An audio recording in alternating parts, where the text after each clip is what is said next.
And I don't know how much of it they cut out. They keep doing this like this, but it's okay. We're going to keep going. All right, we're not going to let this confuse us or stop us and deter us from bringing out this information. So we're back in the book of 1 Samuel 15 and 21. Go ahead.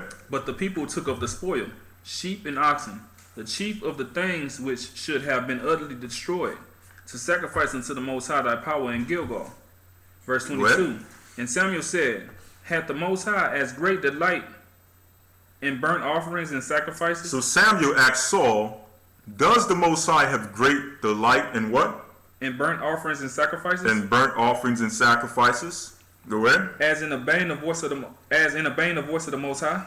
Because some of us think that we can disobey the Most High's command and bring in an offering or sacrifice of some type of value in order to butter up the Most High and change his mind about his judgment. And think that the Most High is going to change how he felt about his commandment. Okay, if he told you not to do something, you don't do it. Common sense. Okay, so Saul thought that he could go into the land of the Amalekites, kill most of the Amalekites, but he decided to keep the king alive, and he kept the goodly of the sheep, or the best of the sheep and the cattle, thinking that he can take it and now offer it to the Most High. When the Most High didn't ask for no offering of cattle and sheep. He said destroy everything. Both the Amalekites, men, women, children, elderly, as well as the animals. Okay, usually when the Most High comes to bring forth his judgment, when a place is cursed and he's ready to throw down, the Most High touches everything. Everything has to go because the whole place has been perverted and cursed. Okay, so a lot of people ask, like, why did the Most High, why is he so harsh in his judgment? It's because once a society is cursed, they have reached the limit in which the Most High can't take it no more. He enacts judgment on everything. Like it tells us about Babylon, a man or beast would not be left. Go ahead. Behold, to obey is better than sacrifice. To obey is better than sacrifice, is what the Bible says. Go ahead. And to hearken than the fat of rams. And to hearken is better than the fat of rams. This is what Israel didn't understand in old times. We thought we can do what we want and just come and offer a sacrifice when it was all said and done. Okay, go ahead. Verse 23. For rebellion is as sin of witchcraft. Because rebellion is as the sin of witchcraft. Go ahead. And stubbornness is as iniquity and idolatry. And stubbornness is as iniquity and idolatry. So this rebellious son not only committed the sin of rebellion, he also committed the sin of witchcraft and idolatry. Okay, remember, pride cometh when what? Not before, that's another one, pride cometh before fall, but the one we read earlier, pride cometh when what? Before destruction. Before destruction, that's another scripture, but there's another one we read earlier in the Apocrypha. Pride cometh when what? One departed from who? When one departed from the Most High. Okay? Pride cometh when one departed from the Most High. So he was dealing with all these different spirits in one. Okay? So that spirit had to be dealt with. Okay? Let's go to our next reference in the book of Leviticus, the 20th chapter. You're going to show some examples of honoring your father and mother. In fact, let's get some of your insight. What does it mean to honor your father and mother? What are some examples? First one would be to respect them, to listen to the direction they give you, and to be obedient to them. Okay. They guide you to follow the Most High. Very good point. To respect your father and mother, respect your parents, obey them, be obedient to them, things of that nature. Okay. Like we went through the other class, basically, like don't put a bad name on them, keep their legacy alive, basically. Don't put a bad name on your father and mother. Keep their legacy alive. That's another thing we want to touch on. We may not have time. That's another thing we want to touch on in this society. Okay? Go ahead. Anyone else? Honoring father and mother. What are some examples? Okay? You go ahead. Speaking to them respectfully. Speaking to them respectfully. That's another example. Go ahead. Respecting them through whatever mistakes they may go through. Even when they're down, their worst mistakes, you gotta respect them. Even when they're down, when they make mistakes, you still respect and honor your father and mother. Another good point. Okay? And that respect should be based on what? That respect should be based on what? The respect you have for your father and mother should be based on what? The word, what's the main word I'm looking for? The commandments. Okay? Respect for our father and mother should be respected or honored based on the commandments. Okay? So, for example, we run down the 10 Commandments. Thou shalt not have any other gods before me. You're not going to tell your father and mother or lead your father and mother to worship another god. Okay? You should not make any idols. You're not going to convince your father or mother or tell your father or mother that it's okay to worship an idol. Okay? Don't take the Most High's name in vain. All right? You're not going to tell your father and mother or convince them that it's okay to take the Most High's name in vain. Okay? Other things are, thou shalt not steal. You're not going to convince your father or mother that it's okay to steal. Neither will you steal from your father or mother. Okay? So that's just an example of what it means when it states to honor your father and mother. Honor them according to the commandments. Okay? Let's go to the book of Leviticus 20 and 9. All right? Let's see another example of a child who doesn't honor their father and mother according to the commandments. Leviticus 20 and 9.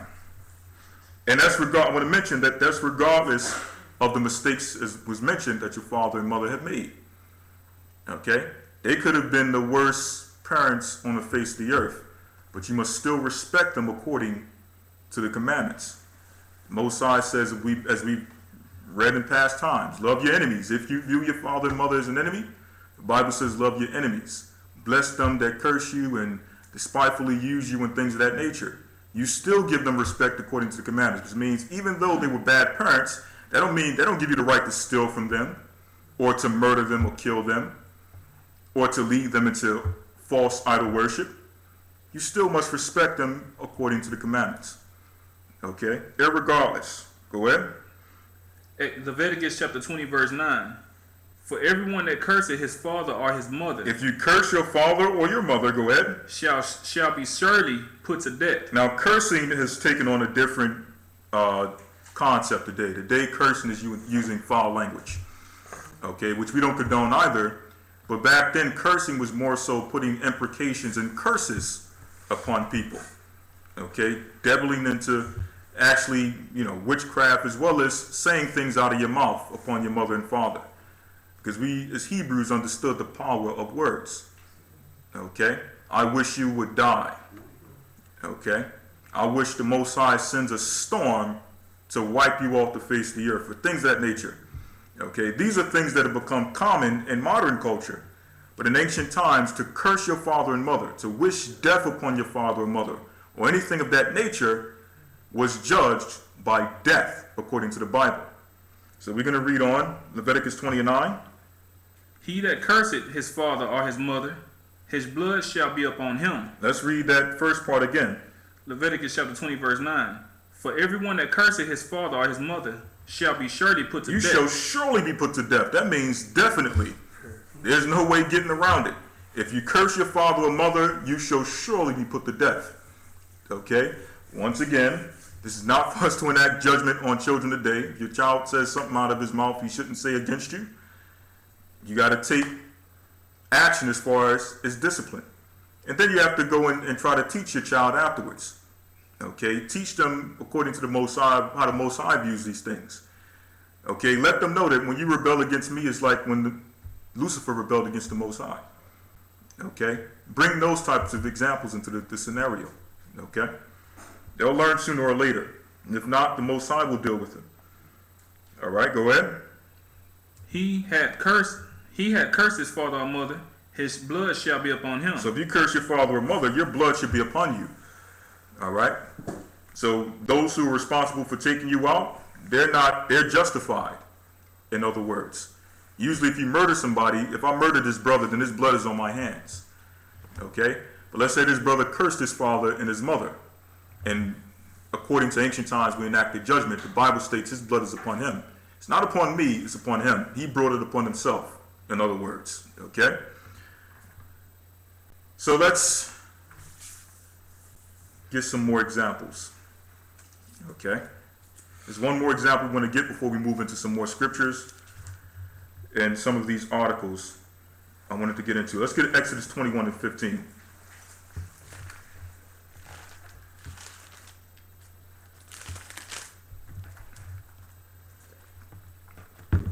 Exodus chapter 21, verse 15. And he that smiteth his father or his mother He that smiteth, they lay their hands on their father and their mother, God forbid, shall be surely put to death. shall be surely put to death. Once again, definitely you shall be put to death. There's no way getting around it. In this society, it's different. Okay? Putting your hands on your father and mother, you get bragging rights nowadays. Okay, you got something to talk about. Yeah, my mother said this to me and I smacked her upside her head and things of that nature. Okay, you get bragging rights amongst the society, which is backwards. And believe it or not, that whole concept of rebellion against your parents, that's all New Age Luciferian philosophy permeating into the earth. Okay, and hopefully at a later date we get to go into that deeply. That Luciferians love the concept of rebellion against parents, and they hate the concept of family. It was one of the Satans, I believe Aleister Crowley, or one of the Satans, or many of them have stated over time that one of the biggest enemies of our Luciferian movement is the family unit.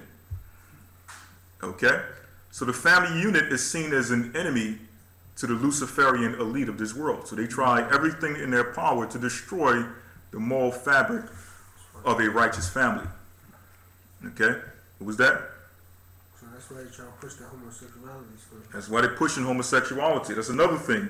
And there, especially in the black community, parents, we grew up knowing that that was not okay. So that's another direct spite. And there's so many things on homosexuality on a whole nother level that we can't even delve into at this time. But these are just some examples of how respect for father and mother and parents or guardians has been, it has been totally destroyed in this society, okay, in this new world order. Notice they call it new world order because they're totally in opposition of the old world order. We're reading the old world order out of the Bible, okay? They want a new world order in which everything is turned upside down. But surely they're turning upside down if things should be esteemed as the potter's clay, as the Bible tells us, okay? So let's go to the book of Isaiah, the 3rd chapter and the 12th verse.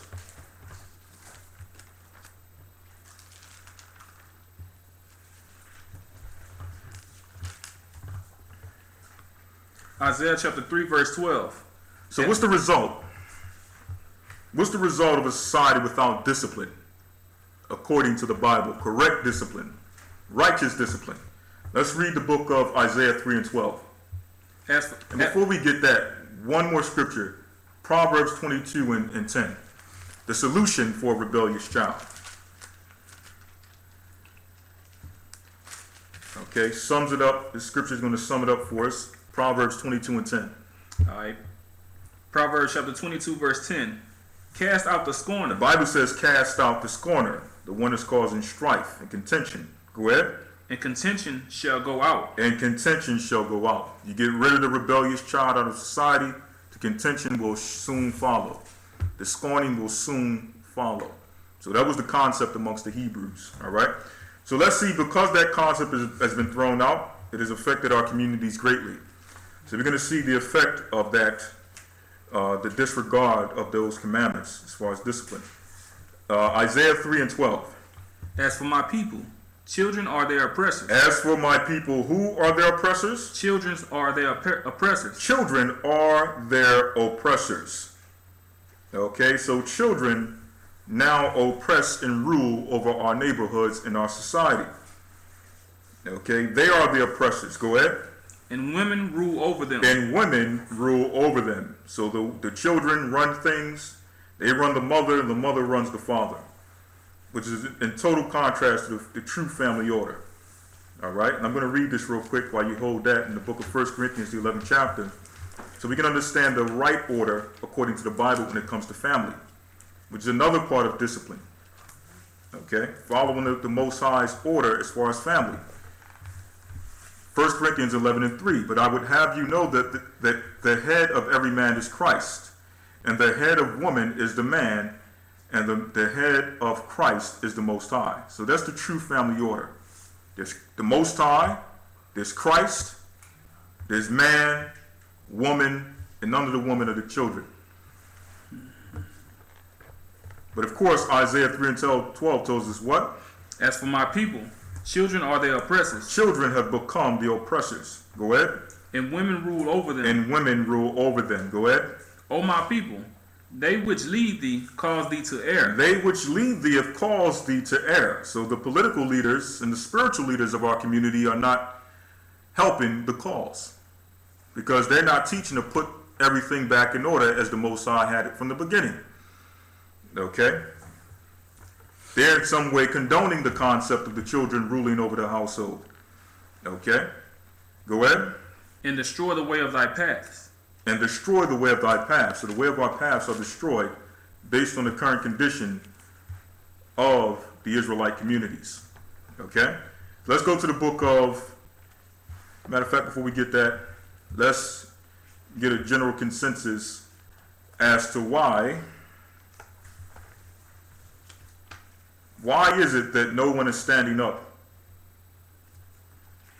from on a community level? Let's say from a community level, outside of political groups, some religious groups.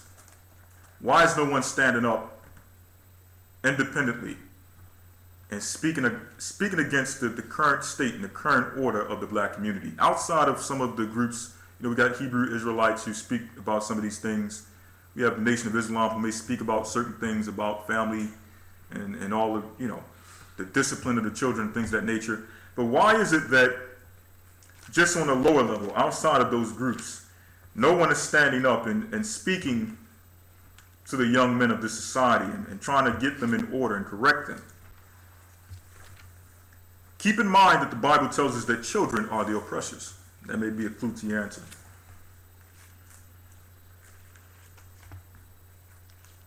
Let's make sure they didn't cut us off again. All right, so we're still here. Those who are in the chat, you're more than free to give your thoughts. Why is it that society, our communities have become afraid somewhat? Now, maybe giving it away by using that word afraid. Why is it that we're afraid in our communities to stand up against these children and get them in order? Well, I would say that governments have legislated against against parents having authority over their own children to the point that it's illegal for them to discipline their own children. So parents are actually afraid to correct their own children. No, that's part of it. That's a big part of it. So the kids think they can do what they want and get away with it. That's a big part of it. One thing he stated is that the parents have their hands in the bind somewhat because the legal authorities that rule this current world were so satanic, have created laws in which it's illegal almost to discipline your children. And we're going to get some things on that, but that's one aspect. But we don't see anyone going into Muslim communities and trying to control how they discipline their children. So it's a part of the curses, because if we all stood together as one, with one mindset, one belief system, and one relationship with the Most High, no one will be able to come into our neighborhoods and tell us how to discipline our children. Prime example. We know, of course, the Jewish community is protected in high places. Okay, they got connections in high places. But I was watching one thing, how in the Jewish community, it's almost, what word am I looking for? It's almost natural for young men to grow up in the Jewish community and to be molested by rabbis and prominent men within the Orthodox, I believe, Hasidic Jewish community. Okay, it's a very prominent thing. Okay? And you have certain people within the Jewish community that come and they speak out against it. Like, why is this going on within our communities? They have the bathhouses and they have all these things where these avenues, they have the little Boy Scouts, all these avenues in which children, young Jewish children, are allowed to be molested. Okay? Now the thing is, once again, of course, they're connected in high places, but the police can't come in and do anything as far as investigation, or they lead us to believe so, because when the police come in, or when anyone tries to come in and do an interview, the community keeps a closed mouth. They don't say anything. They say, listen, get out of here. We don't know anything of what you're talking about. Okay, there's nothing wrong with this community. And it's because they're that close-knit, even though we don't support the idea that they're hiding their iniquity. The Most High is going to judge them for it, but they're hiding their iniquity. We don't agree with that, but one thing I see from that is the fact that because they're so connected, and they got that one system, that one belief, and that one ideology as a nation and as a community, no one can come in and dictate how they control their community. They have full autonomy within the society. Whereas we, on the other hand, because we don't have that unity, no one is coming to unify us and telling us that, listen, this is how we're supposed to come together as one. This is the guideline, the Bible. Okay, let's come together and rule our own communities, separate from the government. We're not really getting that message in the community, so now what happens? When situations take place, we go to the law before we go to the saints of the Most High. Okay? So now once the law comes in, once they intrude into our communities, they have the full power and authority to dictate how things are controlled in our community. Okay? So now they have the chance to come in and say, well, listen, you can't discipline your child. Okay? You can't tell your child what to do in this situation or that situation, because now you have made it our business. Okay? It's now our problem. You couldn't handle it, that's why you called us. We're going to handle it for you. Okay? So let's go to the book of Hebrews 2 and 14. And this may answer some of our questions. Of course, it goes into a little bit more deeper understanding of Christ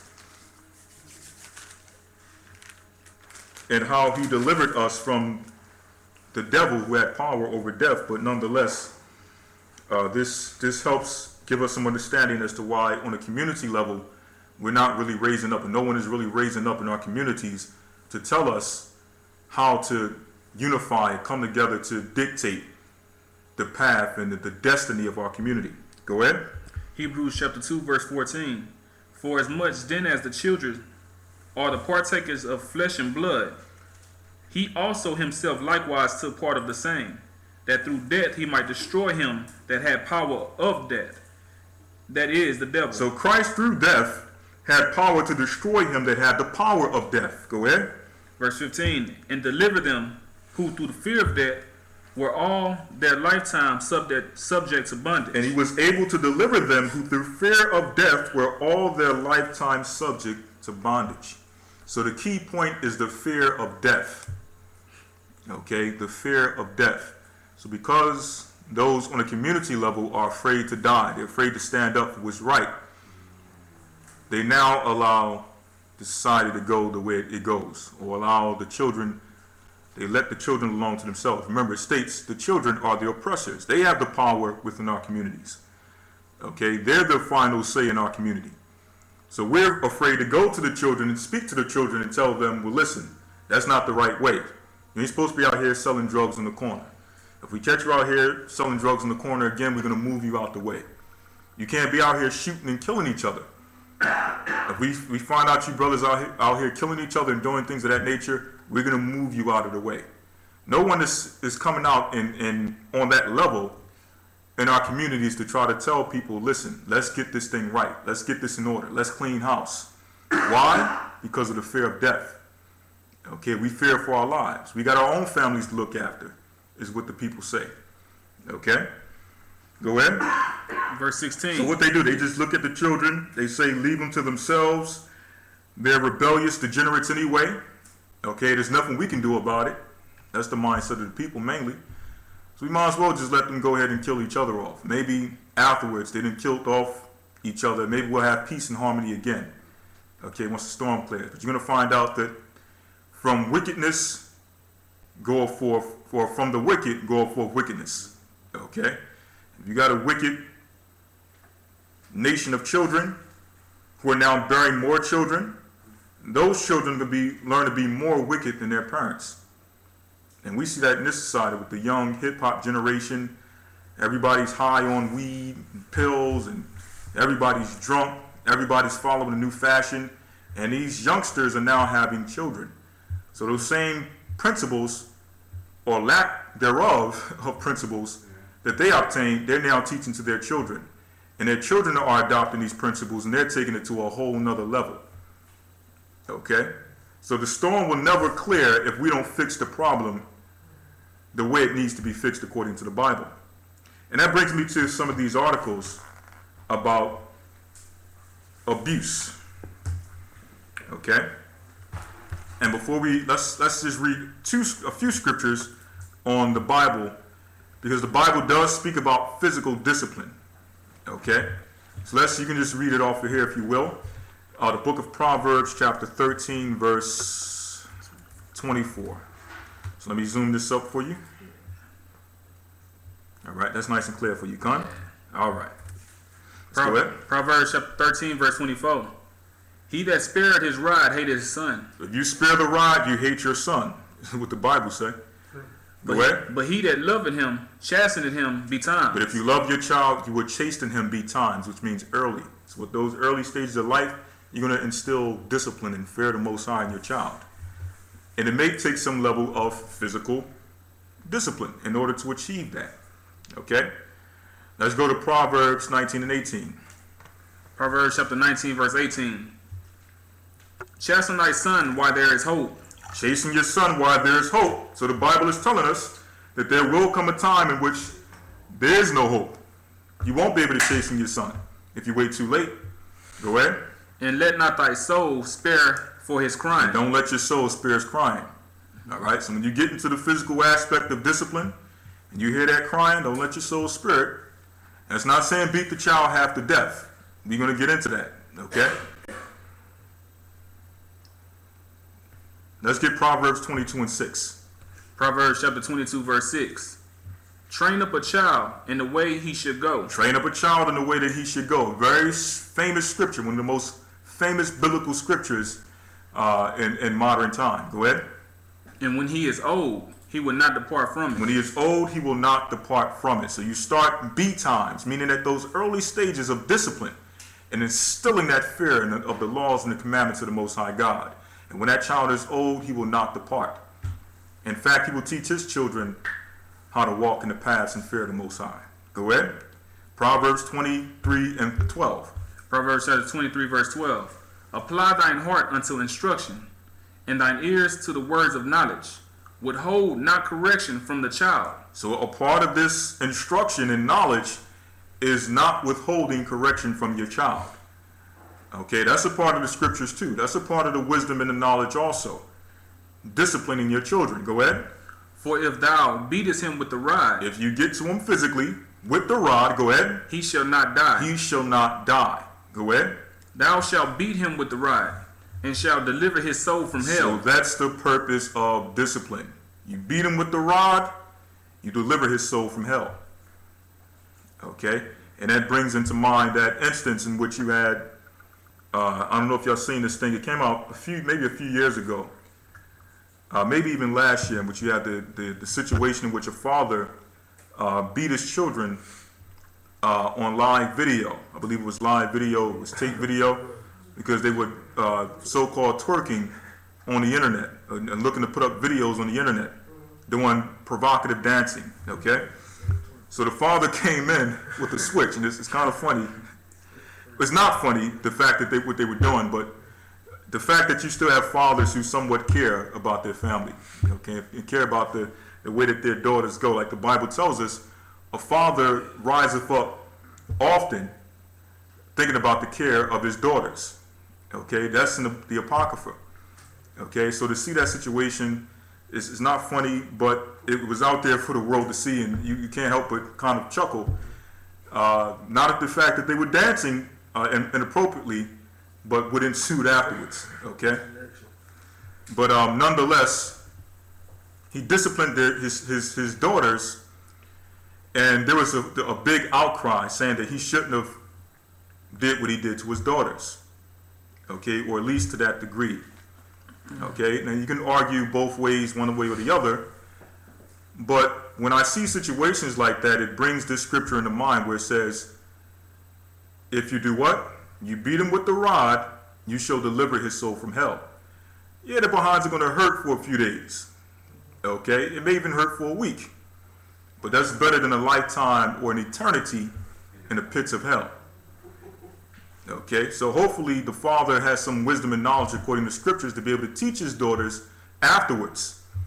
Okay, because you're going to find out the beating by itself really is not enough. That really don't help the situation. It comes to a point in which you get older, and I know, we experienced this. My brother, he's sitting here, we can bear witness. It gets to a point where, you know, those beatings come out and, you know, it becomes laughable almost. Okay, because you done been through it so much as a child, it becomes laughable. It's like, I know what you're trying to do, but it's not really working. Okay, it's not really working no more. And my mother understood it, and she said, "Listen, man, I can't do nothing with these boys. I can do as much as I can, but they getting too old now." And my mother's a pretty, you know, we were always taller than our mother, so it was kind of funny to see our mother swinging up on us and doing all that. So it became laughable at a point, you know. But I use that to say that just whipping a child without any wisdom and understanding can only go but so far. Okay, and we're going to go into that. Last one before we go into these articles, Proverbs 29:15. The rod and reproof give wisdom, but a child left to himself bringeth his mother to shame. So rod and reproof giveth wisdom, but if a child is left to himself, he's left to his own devices, his own thoughts, his own reasonings, his own philosophies, what's going to happen? Bringeth his mother shame. He's going to bring his mother shame. As we stated earlier about the what? The legacy of your mother and your father. Okay? So the Bible tells you that your child, if you don't correct your child early, he will destroy your legacy. Okay, go ahead. Verse 16. When the wicked are multiplied, transgression increaseth. Ain't the wicked and multiplied in this society? And transgression is increasing. And based on the laws, as you stated earlier, the laws are on the books that tell us, even though the transgression is increasing, the wickedness is operating and functioning amongst us, we can't do anything about it. Because if I try to discipline my children, I face jail time. Okay, go ahead. When the wicked are multiplied, transgression increaseth, but the righteous shall see their fall. But the righteous will see the fall of the wicked and their society and their kingdom. Go ahead. Correct thy son, and he shall give thee rest. If you correct your son, he's going to give thee rest. You don't have to worry. Okay, you know those countless times you've been worrying about your children. Where is he? Is he out in those streets? Is he on those corners again? Is he out committing all types of iniquity in the neighborhood, robbing people, being a stick-up kid and doing all types of things? Is he getting high again? If you correct your child, you don't have to worry about these things. Go ahead. Yeah, he shall give delight unto thy soul. He will give delight unto your soul. And the Bible tells us that if a man teacheth his son, even though he die, he have left one like unto himself. Okay, that's in the Apocrypha. All right? So let's go into some of these articles. Because yes, the Bible does condone physical discipline, along with spiritual and mental discipline as far as knowledge in the Bible. But there's a difference between physical discipline and outright abuse. And we're going to give some examples to let brothers and sisters know that these activities are not condoned whatsoever by the church, nor is it condoned by the Bible. So we don't want any reports of brothers and sisters, and God forbid, but I hope brothers and sisters are wise enough not to even resort to some of these actions we're about to read. Okay? Because if you got to get to these actions, If you got to go to these drastic measures, then something is really wrong with your situation. Okay, there we go. The water, brother. Okay.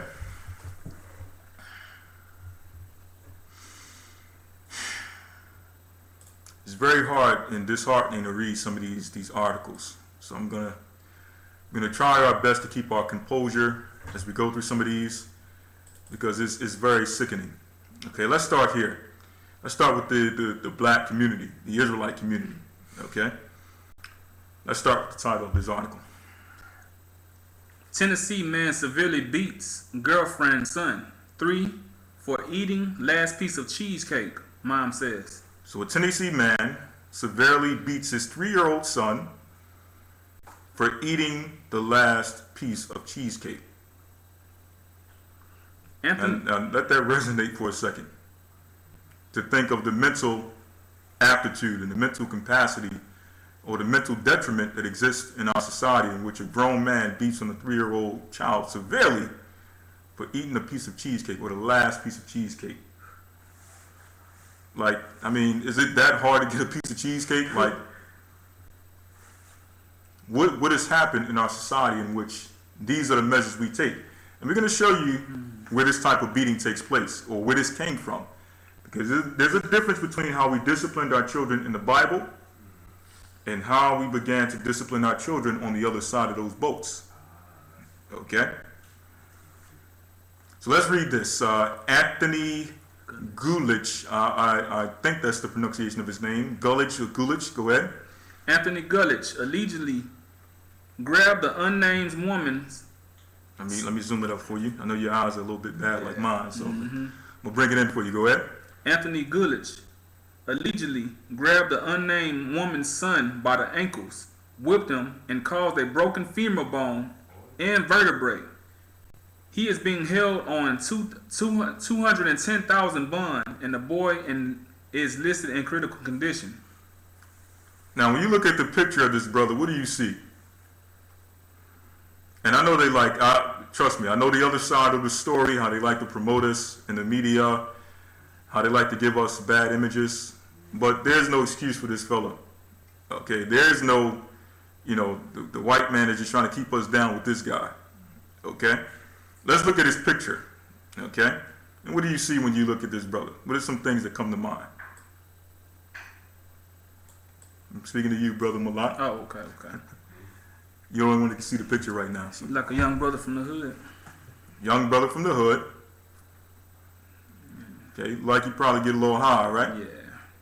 Probably even on a little bit of medication, right? And those are things they don't bring out in some of these stories. A lot of these people are on psychotropic drugs, and they're out of their minds. Okay, and they resort to this type of activity, but that's another story. We don't know if that's true. We don't know if he actually smokes weed. I'm not going to bring up a false report against this brother, because now I become a sinner in doing so. Okay, I'm just saying, going off of the picture, I can be wrong. All right. Now it says Anthony Gulich allegedly beat 3-year-old son for eating the last piece of cheesecake. Read on.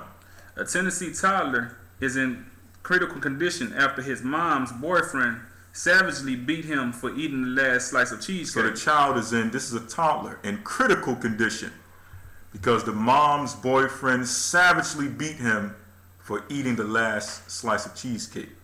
Now, we don't like to get into people's business, but we got to be real careful with these situations as far as who we let in our homes around our children. Okay? Notice it didn't say it was the boy's father. It was the mom's boyfriend. Okay, this is somebody the mom was seeing that she let into the home, and this guy was just compared to what they're saying about this guy is a total savage, the way he handled this situation. Okay, so we got to be real careful with these so-called boyfriend-girlfriend relationships where we just playing around and just testing the waters, and we letting people into our lives and our homes. Understand that when you let people into your home, you're not just letting the person in your home. All the spirits connected with that man or that woman is now in your home. Okay? So it says he did what? He allegedly freaked out after returning to his Memphis home Saturday night to find that his sweet treat had gone missing from the refrigerator. So they call it a sweet treat. So they're going to play around with this, and they're going to use this for all types of things. But It states he found that his sweet treat, his cheesecake, was missing from the refrigerator. His sweet treat, okay? And like I asked earlier, how hard is it, like, are times that hard that you can't get yourself another piece of cheesecake? Okay, you would think this guy had to go all the way to Dubai or somewhere and catch like 2 planes and spend $10,000 on tickets to get this slice of cheesecake. Okay? You would think he went through hell and high water to get this piece of cheesecake, the way he acted. Okay? Or the way he resorted to savagely beating this child. Okay? Read on. He is accused of dragging a 3-year-old tot out of his bedroom by his ankles. Cops claim the man then violently whipped the infant until he broke a femur bone in his leg. And the femur bone, I believe, if I'm not mistaken, my anatomy experts in here, your femur bone is like in your thigh, correct? Okay, so your femur bone in your thigh, go ahead. So he broke his femur bone and did what? In his leg and dislocated a vertebrae. And dislocated a vertebrae, which I believe, once again, my anatomy expert is in your spine, correct? All right, good. Okay, so this is savage. Now, this here is not child discipline. This is not child discipline. This is child abuse. So let's set that straight. All right, this is child abuse, and it's not condoned by the Bible. We know many people like to go to certain Bible scriptures and say, well, see, the Bible condones this. This is what the Bible says. No, the Bible don't say that. The Bible don't say grab your child out of bed, a 3-year-old toddler, for a piece of cheesecake and break his bones. Okay? That's not what the Bible states. Okay? Let's go on. It states, let's see, some other articles. This is another famous article. Another one coming from the black community, but this time the perpetrator is a more notable member of our society. He's somewhat a celebrity, a star football player by the name of Adrian Peterson. Okay? And he was in an incident in which he beat his son, another savage, in a savage manner. This is coming from NFL Memes, or DailyShark.com. Okay, this is coming from DailyShark.com, dealing with Adrian Peterson. The title, picture of Adrian Peterson's son's beating wounds emerge. So let's just read some of this here.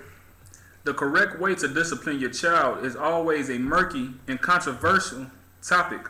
Many people that physically beaten... Why is it murky and controversial? Because nobody's going to the Bible and figuring out how you're supposed to discipline your children according to the Bible. That's why it's so murky and controversial, when the Bible makes it plain. Go ahead. Many people that physically beating a child in regard to punishment is an ill-serving and unnecessary way to instill a lesson, and in some cases worthy of jail time. Now, you can argue this either way. They say it's unnecessary. Of course, the Bible tells us that it is necessary in some cases, but in other cases it's not necessary. Like for a slice of cheesecake. Okay? Go ahead. Others who have grown up accustomed to physical harm as a means of punishment see no wrong, as it was used on them as a child. Right. Last week, arguably the league's best player other than a quarterback, Vikings running back Adrian Peterson, turned himself in after his 4-year-old son indirectly went to the police after being beaten by a switch or a thin tree branch repeatedly over the lower extremities. So he was beaten with a thin tree branch repeatedly over the lower extremities. Now we all are very familiar with those types of beatings, the tree branch. Okay, but when you see some of these pictures, when you get a chance, you can go back and see some of the pictures and the whelps that he left on this young boy. Okay, and the damage that was done to this young man. Okay, and this is not discipline. Okay, and there's four things surrounding the story. Of course, we can only go by what the news gives us, but nonetheless, what we can see, this is another example of a savage, barbaric style beating of a child. Once again, there's a difference between discipline and abuse. This is a case of abuse. Okay. Let's get some more examples. Now, these next examples are coming from other cultures and other societies. This is coming from Uganda. Many of you may have heard of the Uganda monster maid. And it states a Uganda monster maid explains why she beat up child. Okay? So Jolly, I can't pronounce her last name, it's from a different language, different culture. A Ugandan nanny who has been dubbed the monster maid after she was secretly filmed savagely beating up an 18-month-old child in her care. And you can actually go on the internet and see the video. Has spoken out from prison and sought to explain why she did it. Speaking from Lariza prison, Chumuherwe, 22 years old, who goes to court on the 8th of December and is likely to face attempted murder charges, is quoted saying, "My dad, Kabali, was very sick and my mom did not have the money. I asked my bosses for some money to send my dad, but they told me that I hadn't made a month yet and my father was dying. So it kept haunting on me, or it kept on haunting me. That is the more reason I refer to the anger to the baby, but I'm sorry." So this is another example of abuse that takes place. Revenge. Okay? You got it out with somebody and you take out the revenge on either your children or their children. Okay? This is abuse. It's not discipline. Okay? Especially when an 18-month-year-old. Okay? On the video, you see the 18-month-year-old refused to eat, I think it was some type of porridge. And because the child refused to eat the porridge, the woman, she sat there for a while, she started eating the porridge, and next thing you know, she savagely just throws the child on the floor. Oh, yeah, I've seen that. You seen that? And she threw the child on the floor. So stepping on it, yeah. Started stepping on the child, standing on the child, firmly on the child, took a flashlight, started beating the child, then took her in the back room, and Lord knows what she did after she took her into the back room. Okay? On an 18-month-old child.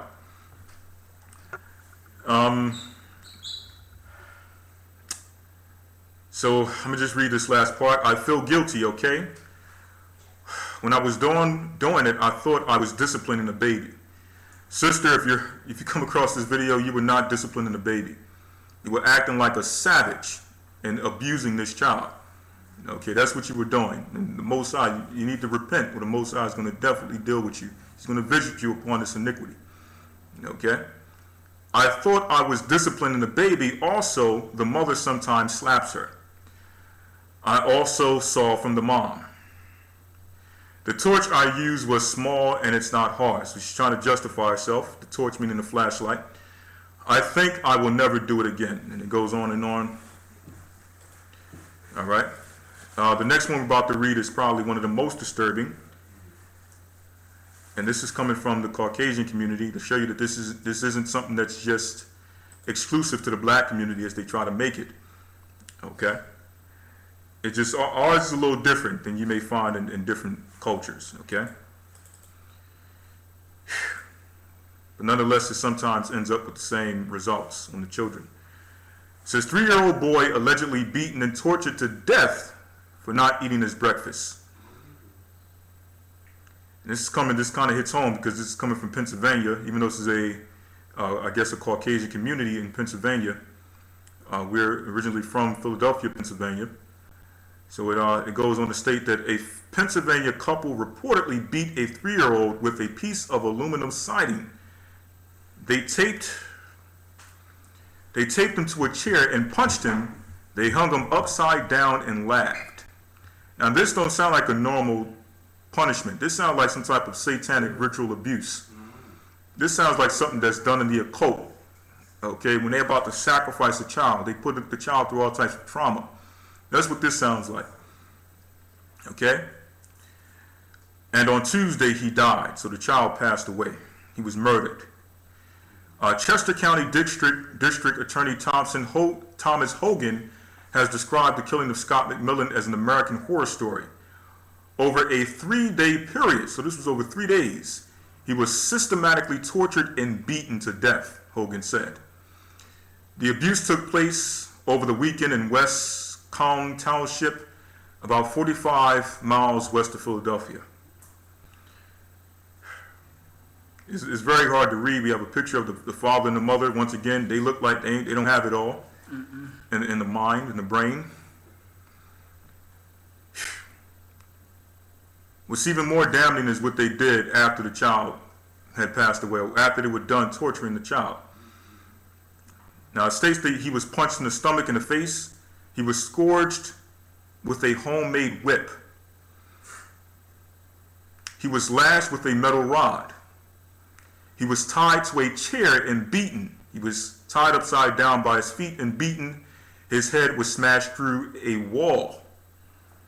I hadn't even read that part when I first got this article. It's very graphic. And you have some people who may say, you know, well, this is not from our community. He wasn't an Israelite, so it shouldn't matter to us. It does matter. Okay, we don't condone the abuse of any children, let alone an Israelite child. Okay? So smashed through a wall, and at the end of that, he had bruises on the top of all of his body. It states that our nurses see a lot of terrible things, but when they saw this body, they wept. It says after beating, this is what they did after they beat the child. Tate and Fallenbaum reportedly left the boy, sounds like a Jewish name, huh? And the guy actually looks Jewish. And hey, don't get me started on the Jewish child abuse.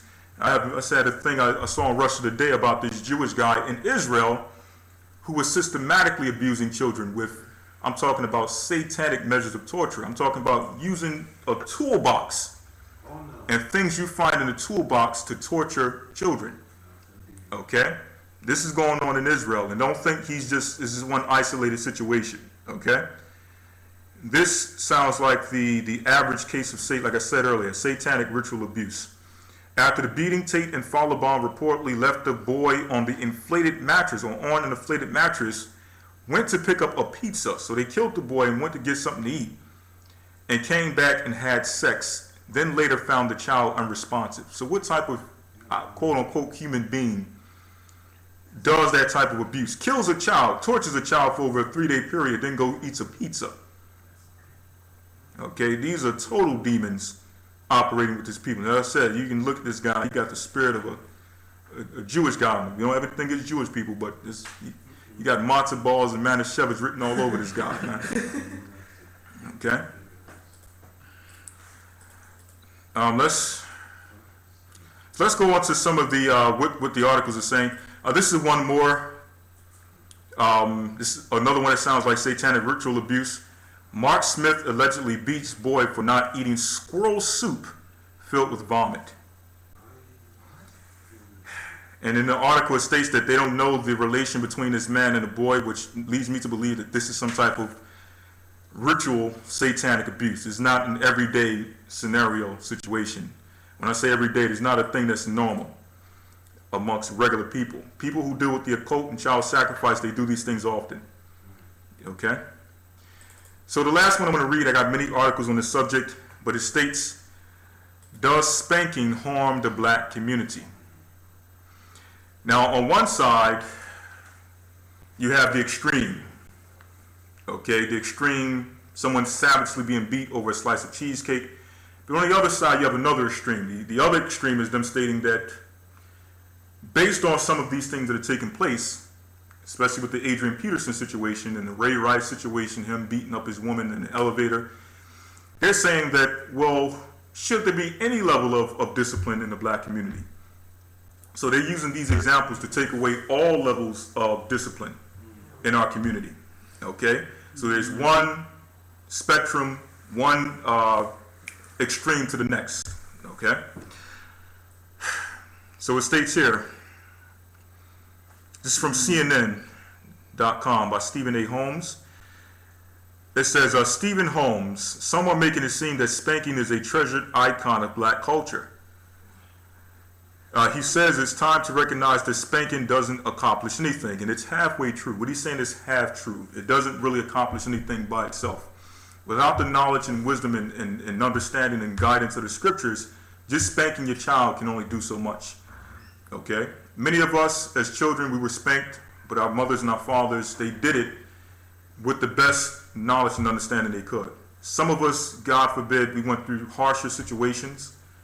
Okay, some of us, and may the Most High have mercy on the souls of our parents who may have went to the extreme on certain measures. Okay, but nonetheless, our parents they did the best they could with the knowledge they had to keep us from the evils of this world and certain things that were operating in this world. Okay? It says, he says it's time to recognize that spanking doesn't accomplish anything. Studies show that spanking affects health, schoolwork, and can lead to depression, he says.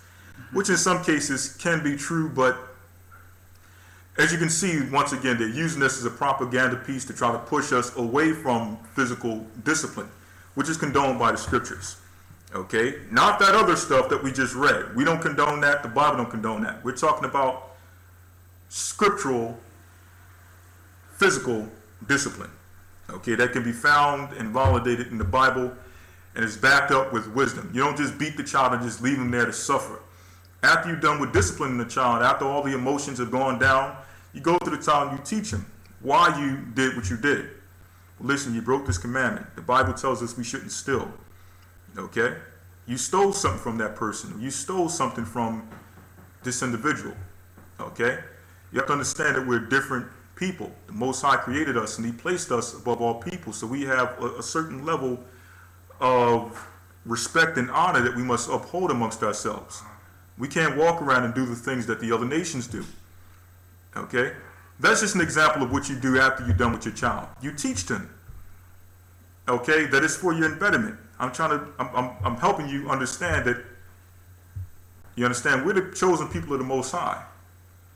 And if you continue in this path, it's going to be more than a beating. The Most High is going to bring something to you that you can't shake. Okay? And it's going to be much worse than you getting a belt or a switch, whatever the case may be. Okay?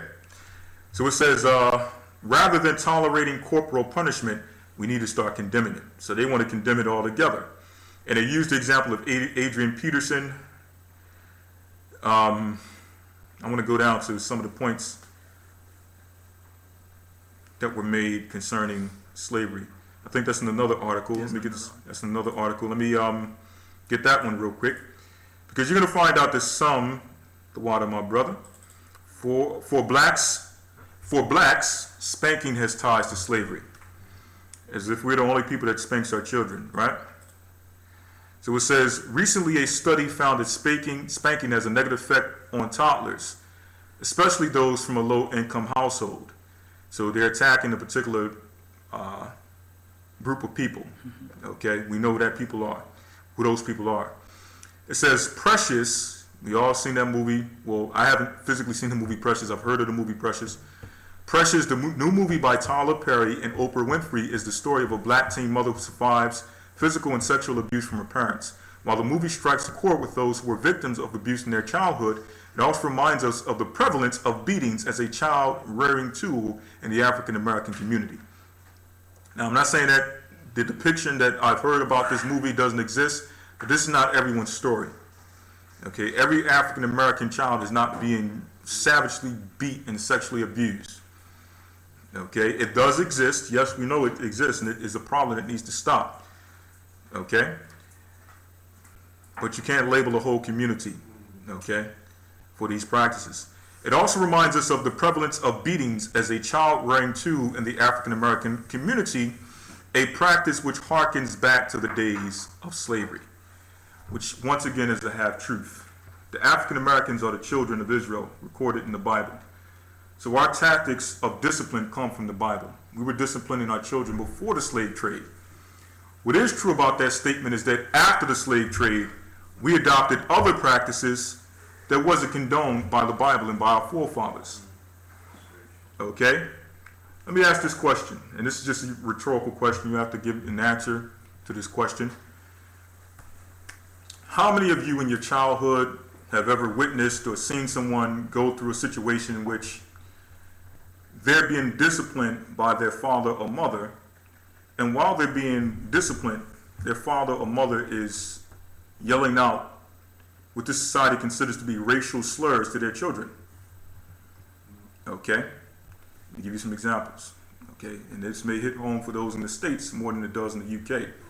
But in the States, I've seen situations, and I've heard many a time, witnessed it many of times, where a child is being beat, and the parents is calling them, excuse my French, a nappy-headed nigger while they're beating their child. You've heard that before, right?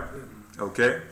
Things such as, I'm going to beat the black off of you. Okay.